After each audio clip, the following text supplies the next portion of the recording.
Hi friends, welcome back to my channel. আজ আমি তোমাদের জন্য একটা শরবতের রেসিপি নিয়ে হাজির হয়েছি। আর এটা কিন্তু খুব সাধারণই একটা শরবত, যেটা হলো বেলের পানা। এটা তোমরা সবাই বানাও, কিন্তু আমি আজ যেভাবে এই শরবতটা বানাবো সেভাবে আশা করি তোমরা আগে কখনো খাওনি। এর মধ্যে আমি এমন দুটো স্পেশাল ইনগ্রিডিয়েন্টস ব্যবহার করব, যেটা এই বেলের পানার স্বাদকে একদম অন্যরকম করে দেবে। আর এটা কি সেটা পরে বলবো, এখন চলো আমরা এটা স্টার্ট করি। বেলের পানা বানানোর জন্য আমি এখানে একটা পাকা বেল নিয়ে নিয়েছি। এবার আমি বেলটাকে ফাটিয়ে নেব। বেলটাকে আমি ফাটিয়ে নিয়েছি, দেখো এইভাবে। এবারে এর ভেতর থেকে আমি শাঁসটা বার করে নেব। আমি এখানে একটা বোল নিয়ে নিয়েছি। এবার এই বেলের যে শাঁসটা, সেটা আমি একটা চামচের সাহায্যে বার করে নেব। চামচের সাহায্যে এটা বার করে নিলে সুবিধে হবে। এইভাবে দেখো, সব শাঁসগুলো আমি বার করে নিচ্ছি। বেলের ভেতর থেকে পুরো শাঁসটাই আমি বার করে নিয়েছি। এবার এর মধ্যে 1 গ্লাস মতো জল আমি দেব। এবারে এই বেলটাকে ভালো করে একটু স্ম্যাশ করে নেব, নিয়ে এই জলে ভিজিয়ে দেব। বেলটা একদমই পাকা, সেই জন্য আমি এখানে 10 মিনিট ভিজিয়ে রাখছি। যদি বেলটা একটু শক্ত হয় তাহলে তোমরা আধ ঘন্টা অবধি ভিজিয়ে রাখতে পারো, তাহলে বেলটা নরম হয়ে যাবে। এবার এর মধ্যে আমি দিয়ে দেব 7-8টা সাদা বাতাসা, আর তোমরা লাল বাতাসাও দিতে পারো। তো এই বাতাসাটা আমি এর সঙ্গেই ভিজিয়ে রেখে দেব, তাহলে বাতাসাটা একদমই গলে যাবে, আর এতে চিনিও ব্যবহার করতে হবে না। 10 মিনিট আমি বেলটা ভিজিয়ে রেখেছিলাম। এবার আমি এটাকে ভালো করে ছেঁকে নেব। আমি একটা পাত্র নিয়ে নিয়েছি, তার উপর একটা ছাঁকনি নিয়ে নিয়েছি।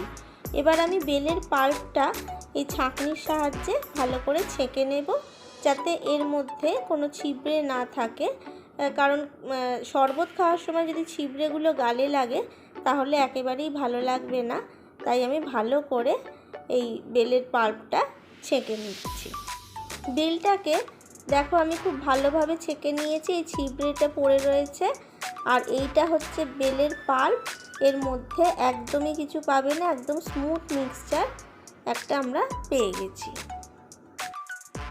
এখানে যে বেলের পাল্পটা বেরিয়েছে, এটা দিয়ে বেশ অনেক গ্লাসই শরবত হবে। তবে আমি তোমাদের এখন 2 গ্লাস শরবত বানিয়ে দেখাবো।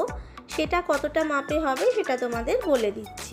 একটা গ্লাস শরবতের জন্য আমি 2 হাতা করে এই বেলের পাল্প নিলাম। এবার এই বেলের পাল্পের মধ্যে আমি জল মেশাবো। এখানে একদম চিল্ড ওয়াটার 2 গ্লাস আমি মিশিয়ে নিলাম। এবার এর মধ্যে যে স্পেশাল ইনগ্রিডিয়েন্টস দেব সেটা হলো গন্ধরাজ লেবু। আর গন্ধরাজ লেবু এর স্বাদকে অনেকটা বাড়িয়ে দেবে। এছাড়া এর মধ্যে দেব জলজিরা পাউডার। এই জলজিরা পাউডার এই বেলের পানার সাথে খেলে এত অপূর্ব এর টেস্ট লাগে, তোমরা না খেলে ভাবতেই পারবে না। তো এর মধ্যে এবার আমি একটু বিট নুন দিয়ে দিচ্ছি। বিট নুন দেবার পর এবার এর মধ্যে আমি দিয়ে দেব গন্ধরাজ লেবু।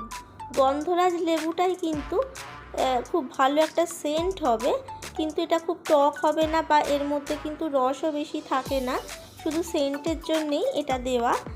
আমি একটা গোটা গন্ধরাজ লেবু 2টো গ্লাসে দিয়েছি। এবার এর মধ্যে আমি দিয়ে দিচ্ছি জলজিরা। 2 গ্লাসের জন্যে এখানে 2 প্যাকেট জলজিরা আমি দিয়ে দিলাম। এটা কিন্তু মকটেল হিসেবেও কাজ করবে। তোমরা এটাকে একটু সোডা ওয়াটার মিশিয়েও দিতে পারো। আর বাকি যে পাল্পটা রইল, সেই পাল্পটা কিন্তু তোমরা ফ্রিজে রেখে দিতে পারো, পরেও তোমরা ওটা ব্যবহার করতে পারবে। স্পেশাল বেলের পানা রেডি হয়ে গেছে।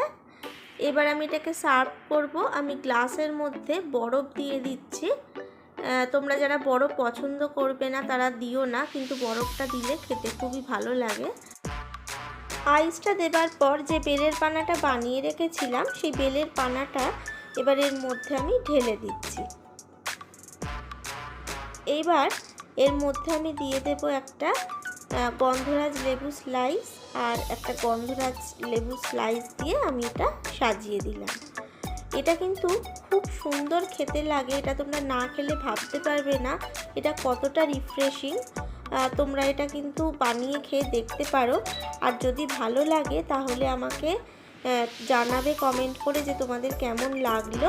আর যদি ভালো লাগে লাইক করে দিও, শেয়ার করে দিও। আর যারা এখনও আমার চ্যানেলটাকে সাবস্ক্রাইব করোনি তাদের কাছে সাবস্ক্রাইব করে দেওয়ার অনুরোধ রইল। আর পাশে থাকা বেল আইকনটা ক্লিক করে অল করে দিও। তাহলে আজকের মতো এখানেই শেষ করছি। নমস্কার।